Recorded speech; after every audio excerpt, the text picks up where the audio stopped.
the country, Mississippi State, I could mention that they have not really had all that impressive of a season, and unlike the other ball clubs, their quarterback has more questions than answers. Mississippi State, an SEC team, and that's the reason they're number one. If they were in a different conference, would they be number one? Probably not. They'll probably be seeded 3 to 5. I mean, that's the only reason. I mean, FSU, do they deserve to be ranked in the top 5? Probably yeah. not. Are you kidding? I mean, Dan, were you born yet the last time FSU lost a football game? I mean, they should have lost to Notre Dame, though. I could give you that. They probably should have won the rest of their games. Point. That's my point. I mean, and they probably should have lost the other one too. Remember, didn't they? In a neutral stadium, do they beat Alabama? We'll see. I think we might get in a neutral stadium. Do they beat Mississippi State? I don't think so. In a neutral stadium, do they beat Auburn? No. And that's how I'm going about it. But they just did last year. They did. I'm talking about this year. I'm taking each team in the top 5, and I go one by one. Can they beat Florida State in a neutral stadium? And I say all yes. Even Oregon. Alabama, ranked at 5, can beat Florida State in a neutral site. They can, but would they? Is it in your mind? Is it they would 100% sure bet? Is it something you throw, some nickels and dimes on? Mm-hmm. I would definitely throw nickels and dimes. You're going to tell me Mississippi State, Auburn, Oregon can't beat Florida State in a neutral site? I think they can, but the big question is, will they? Florida State. I mean, I don't know how, and I don't think they're the best team in college football. But week in and week out, they find a way to win. Sure, they're not playing the best competition. They're not in the SEC. They're in a weaker conference, the ACC. But, I mean, you got to give them respect. They're the defending national champion. They have the Heisman winner of last season on their team. They have a fantastic coach.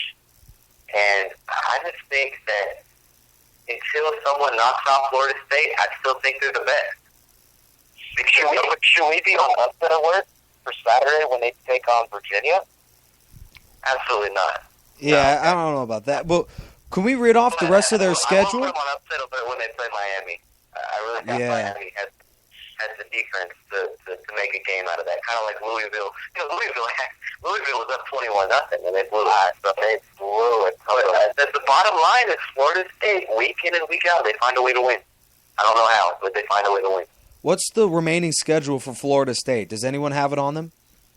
Yeah, it's Virginia, then Miami. That's it. That's their season. Oh, and Boston College. Maybe Boston College, a team that beat USC, could pull something off.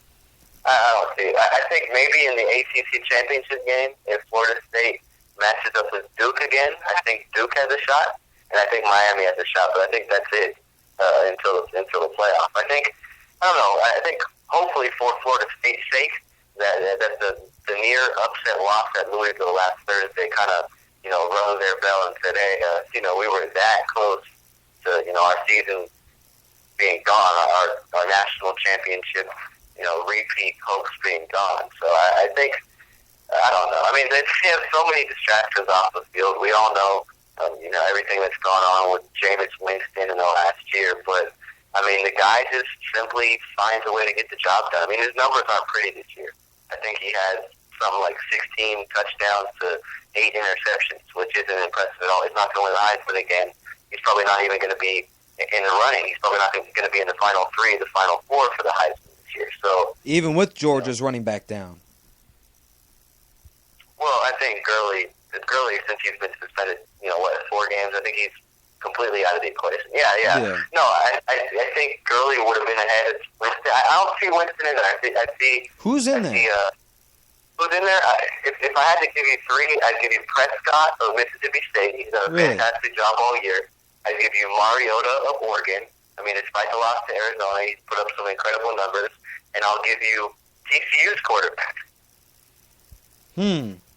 I know TCU is really stretching above their potential. I'll give you TCU's quarterback because I tell you what, TCU is ranked 6th, Chris. They're And if you look at the weekend ahead in college football, number 9 Arizona State versus number 10 Notre Dame. Number 5 Alabama versus number 15 or something like that LSU. Number 8 Michigan State, number 14 Ohio State. I mean, Oregon, number 4 Oregon, number 16 Utah. This has to be the best upcoming weekend of college football in recent history.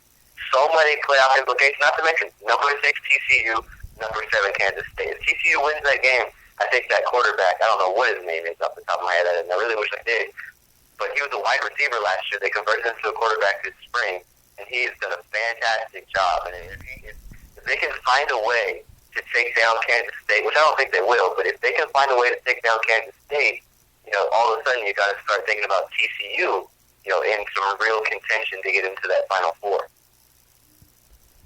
Texas Christian, Alabama, and the rest are all vying for a spot in there.